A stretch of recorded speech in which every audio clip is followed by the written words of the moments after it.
Bonjour à tous et bienvenue sur boursicoté.com pour cette nouvelle analyse technique Forex, matières premières et crypto-monnaies. Avec une paire de devises euro-dollar qui repasse finalement sur la zone des 1.0360. Donc on s'attendait ici à une reprise haussière. On était venu chercher ici donc à l'ouverture en début de semaine la zone des 1.0240. On avait bien rebondi, mais vous voyez qu'on est dans l'incapacité ici de franchir cette moyenne mobile 20 exponentielle.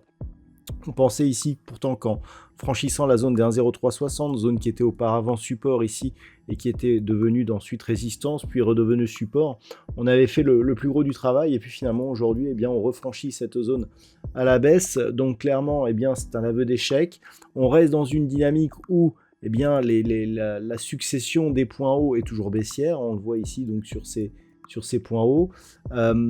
On a pour l'instant des points bas, certes, qui ne s'enfoncent pas, mais le fait de ne pas parvenir ici à refranchir cette moyenne mobile 20 exponentielle à la hausse et cette zone des 1.0360 peut laisser craindre un affaiblissement qui pourrait justement aboutir à cette rupture.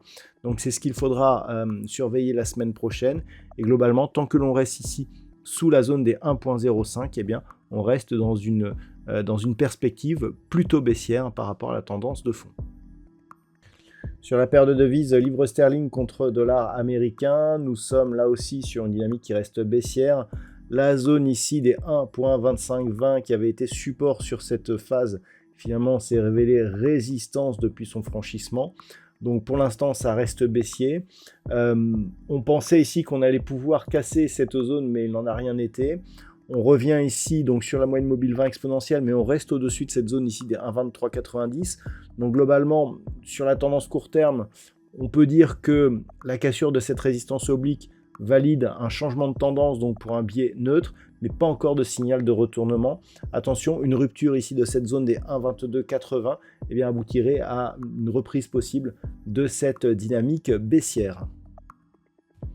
Sur l'once d'or, nous avons un nouveau plus haut aujourd'hui, donc nouveau plus haut ici qui se rapproche de l'objectif, donc 2886 $ l'once. Donc on reste ici dans une dynamique haussière. Hier, je vous indiquais qu'on avait ici une petite phase de neutralisation, mais qui ne remettait absolument pas en cause la poursuite de la tendance. Donc c'est toujours le cas aujourd'hui. On perçoit des petits signes d'affaiblissement, mais qui ne sont pas encore très très forts. Globalement, si une consolidation se mettait en place, ça ne serait pas très très grave. On a une zone ici intermédiaire qui se situe à 2775 $ l'once. Cette zone qu'il ne faudrait pas casser, je dirais, pour ne pas aller plus loin. On va avoir la moyenne mobile 20 exponentielle qui va commencer à osciller vers cette zone. Donc on va matérialiser ici, voilà, cette zone qui était liée justement à cette zone de point haut et ici le point bas de cette bougie. Donc voilà, 2775. Tant que l'on reste au-dessus de cette zone, on est globalement sur une dynamique haussière et potentiellement forte sur le métal jaune. Au niveau du brut léger américain, on persiste donc à évoluer sous la zone des 71,20 $ le baril. Donc on reste ici dans une dynamique plutôt baissière. Alors c'est entre la neutralisation et le baissier. On passe à un biais baissier parce qu'on ne reste pas ici au-dessus des 71,20. Par contre, il n'y a que très peu de momentum. On n'a quasiment pas de contact avec la bande de Bollinger inférieure, mais on est sous la moyenne mobile 20 exponentielle. Donc tous ces éléments sont plutôt baissiers que haussiers.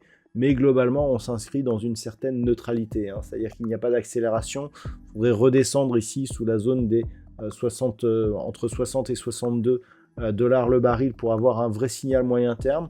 Donc on reste dans une phase de neutralité avec donc une petite priorité baissière qui pourrait s'accélérer sur rupture ici des 67,50 puis des 65,80 $ le baril. Puis enfin, au niveau des crypto-monnaies, le Bitcoin reste ici dans une zone de neutralisation avec une petite impression baissière tout de même. On voit la moyenne mobile 20 exponentielle a plutôt agi comme résistance cette semaine. On n'est pas parvenu ici à se rapprocher durablement de la zone des 102 000 $ pour un Bitcoin. Malgré tout, la zone ici des 96 000 résiste bien. Donc c'est une phase de neutralisation qui se trouve juste au milieu ici du range moyen terme que nous avons donc depuis désormais quelques mois. Il faudrait une rupture ici des 92 000 pour avoir un vrai signal baissier, mais à l'inverse, il faudrait une rupture des 107 000 $ pour avoir un signal de reprise haussière entre les deux, donc c'est justement la neutralité qui domine.